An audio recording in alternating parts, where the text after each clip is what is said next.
pilot and the co-pilot could not fly it anymore. It continued on its way down onto the runway. They bailed out at the last minute. It's hard to understand how they were able to walk away from it. It turned into a ball of fire, went down the length of the runway, and smashed into more than 150 soldiers who were waiting at the end to board the transport and go up and do parachute jumping. There were flames everywhere. There were burning soldiers. When I went down the next day to the base hospital at Fort Bragg next door and walked in through the reception area, it was crowded with families who were there to find out the news about their soldiers. Some already knew that they died upstairs in the rooms. And others would learn it within a short time. One family's son died between the time I spoke with him downstairs and got upstairs to his bed to tell him that his parents were waiting down there and were worried and were concerned and were praying for him. And all in all, some 30 soldiers died that day and the following days from their burns. More than 100 were shipped off to the Army Burn Unit at Ramsey, Brooke Army Medical Center in San Antonio, Texas, where the wounded from another tragedy are currently recovering. As I walked among the beds up on the floors of the hospital, there were bandages everywhere. 2 soldiers were especially close together. Their arms and hands were heavily bandaged along with the rest of their bodies, but the hands especially. So I asked the attending surgeon, what's the story with these 2? Why are their hands so extensively bandaged? And he said, this one's the husband, and this is the wife, and they were trying to put out the flames of one another. That is a lesson in compassion. That is a lesson in charity. Charity, that's love. Indeed, faith, hope, and charity. First of these is love. There was a point at which, in 1995, Gail West and I found ourselves in the East Room of the White House. President Clinton was presenting medals of honor. That was especially rewarding, because these 7 medals of honor were being awarded based on the recommendation of the then Secretary of the Army, yours truly.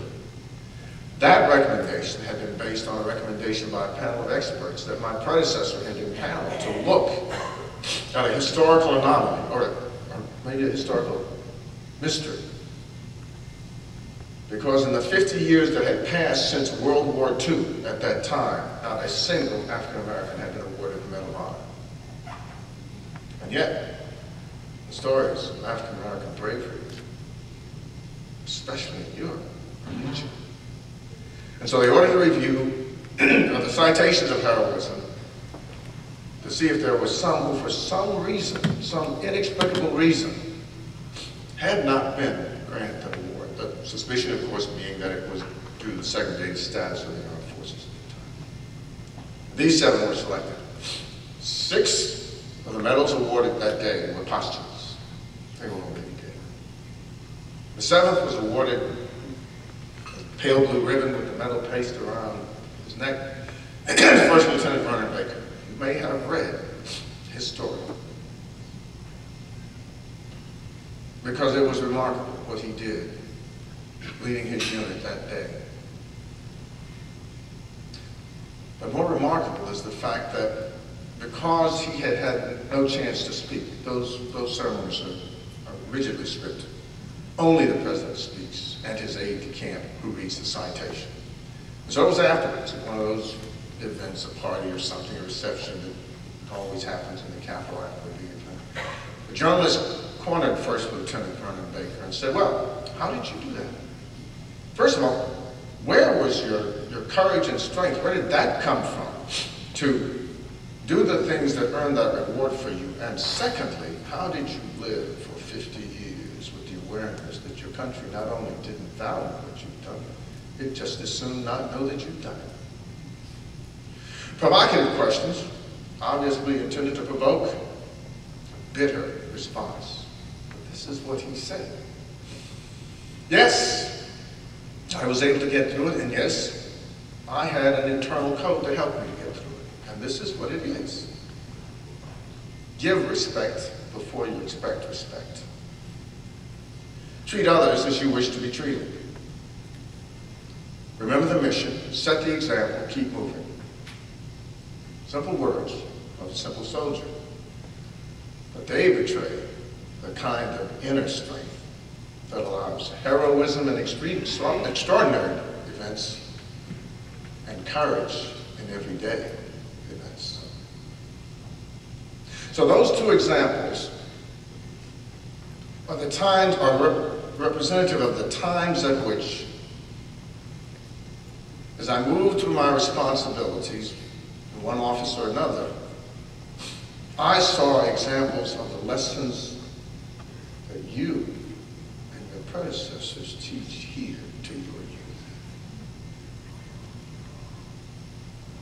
So, what then, said a reporter to me just the other day? I'm told that she's been playing this on the radio. What then, she said, I hear all that, but what really struck you? What really lives with you from your time at St. Stephen's? Forget all that blather you just took. What was it really? Well, the most obvious thing and the truest thing is, what do we expect our youth to get from their time in church? What do we give them? You give them their faith. You present it to them there first, before any other time in their lives. You confirm them in it. You instruct them in it. You give them the examples of your life in it. And you send them out to live that faith. Now, the question is, well, that's fine, but what is that faith? Well, I've got some experts in the room. I'm not going to try to go into that. We've got the articles of religion in the prayer book, and then, of course, we have the articles about faith, the Apostles' Creed. But surely there is something that there's a lay person who grew up in this church, who is here at St. Stephen's, that one can say. Well, there is, but I need someone else to say it for you. Who is Frederick Augustus Washington Bailey?